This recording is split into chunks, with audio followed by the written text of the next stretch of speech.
If you could go back in time and talk to the younger version of yourself, what age would you visit, and what would you say to that young version of you? What wisdom would you impart? What would you hope to gain from that experience?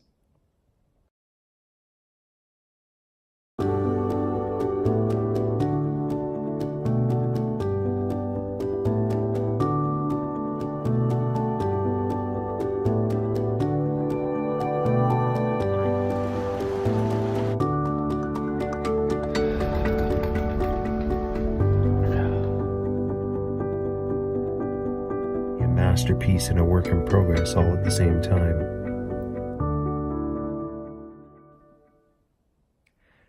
Hi everyone, welcome back. Today I'm gonna try to extrapolate a little bit off of a previous post that I made, where I talked about how I was feeling at the end of a particularly intense therapy session, and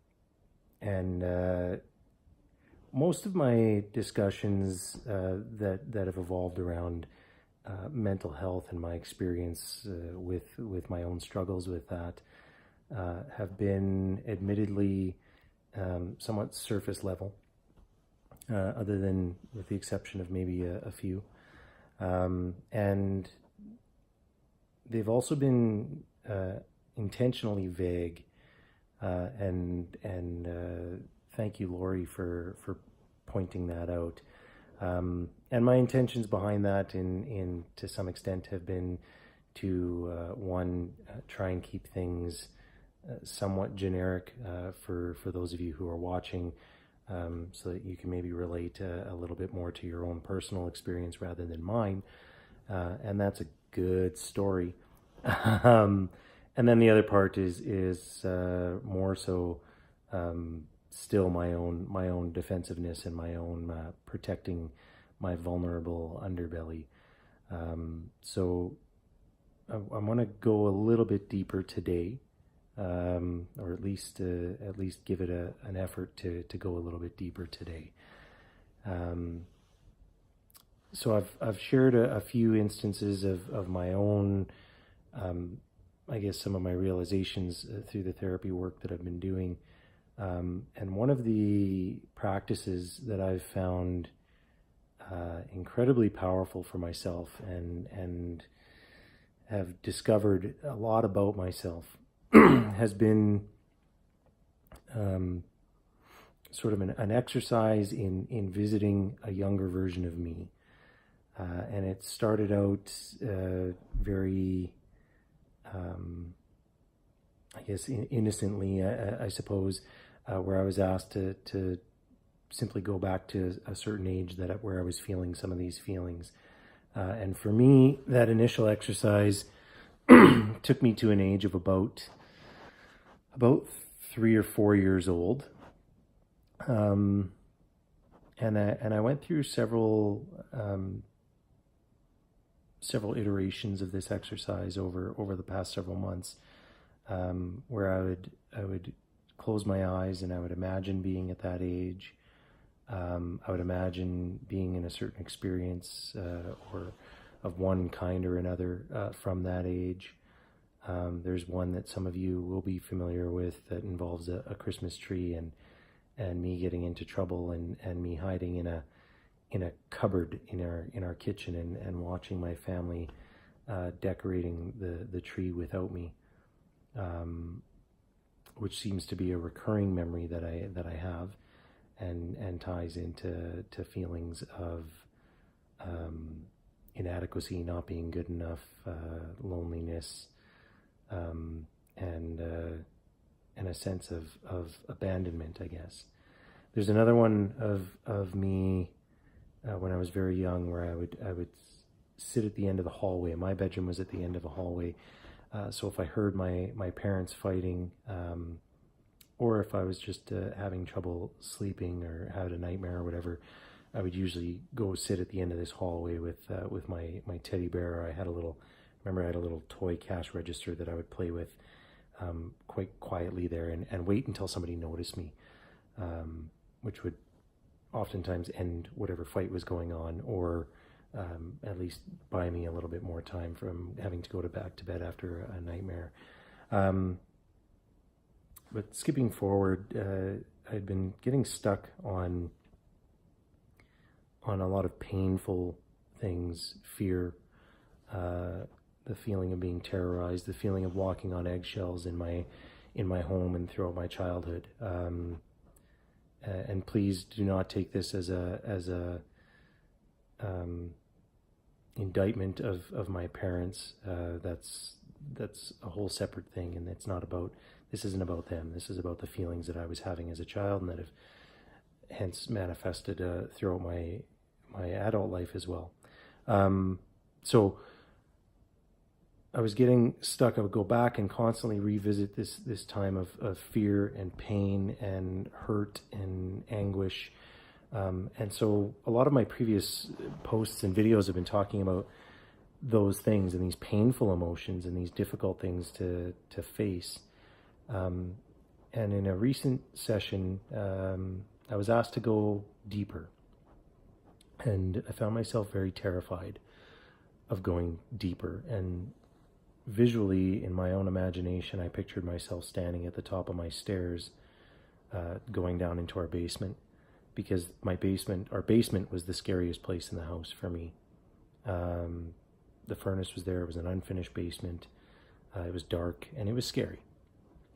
And I didn't want to go down there, and I was terrified, and I managed to get to the bottom of the stairs, and I saw this young 3-4-year-old Michael, and he was terrified, and he was lost, and he was lonely, and he was afraid, and he was crying, and I couldn't help him, and I got stuck there. I froze, and I couldn't do anything, and it was paralyzing. So I was asked again in my next session to see if I could go deeper, and I found myself standing there at the top of the stairs and not wanting to go down. And I was asked if there was anybody that could go down with me. And then there was suddenly a hand in my hand, and this 3-4-year-old little boy was now looking up at me, this grown man, who could go down into a basement. I'm pretty good at going down into basements now. So we walked down the stairs together in this visualization, and hand in hand, and there was courage, and we got to the bottom of the stairs, and the little Michael let go of the hand and walked through and started very playfully looking for the monsters that would have been in the basement, and saying, come out wherever you are, and turned the corner and looked into the cold storage cellar under the stairs, which always terrified me, and peeked in there and said, "Are you in here?" "No." And then went walking deeper into the basement towards the furnace, which always was the most scary part for me. And there's a laundry room back there, and went around the corner, and "Are you in here?" "No." And into the back corner, the darkest corner of the basement, "Are you in here?" "No." And then came out to the middle of the basement, sort of by a punching bag, and gave the punching bag a little shot, and giggled, and turned and looked back at the grown me standing there, and smiled and said, "Oh, there's no monsters. It's not scary down here. It's fun. Come play." And then he started running around and laughing and playing, and I saw this boy who was courageous and brave and smart and brilliant and shining and funny and joyful and happy, and I realized that it wasn't the little boy that was scared to go down into the basement. It was me. And when I was being asked to go down deeper, it wasn't the monsters that I was going to find. It was me. It was that little boy. And it wasn't a shattered, scared, paralyzed, terrorized little boy. It was a joyful, happy, wonderful, amazing little boy. And that last video that I shared, that's what I had tapped into, and that's what I saw, and that's what I realized is still in me. This brilliant, joyful, happy, playful, amazing person who is incredibly courageous, who is incredibly strong, and who can take on all the ghosts and demons. And it was a pretty amazing feeling to know that I'm able to walk away from the terror and the fear. The last spot that I flipped to before leaving that session was standing at the end of the hallway again, holding that teddy bear. And I wasn't a little boy at the end of the hallway. I was me. I was a grown man. And then the little boy in his little yellow onesie came walking around the corner from the end of the hall, and he looked down the hall and he saw me and he said, "Why are you still standing there waiting to get noticed? Come out. Let's go." And so that's where I'm at now. I'm no longer standing at the end of the hall waiting to get noticed. And it's liberating, and it's freeing, and there's joy in that thought and that feeling. And I know that I can still experience terror and fear and heartache and pain, and I've felt a lot of that earlier today even. I can be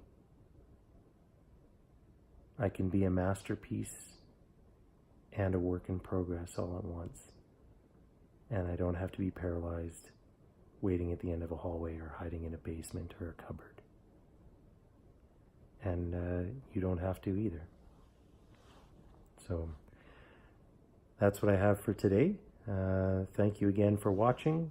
Thank you for participating in this journey with me, and thank you for inviting me along in your journey with you. For those of you who have, I'm honored, and I'm grateful for each and every one of you. And I wish you all love and happiness and peace in your lives. Thank you.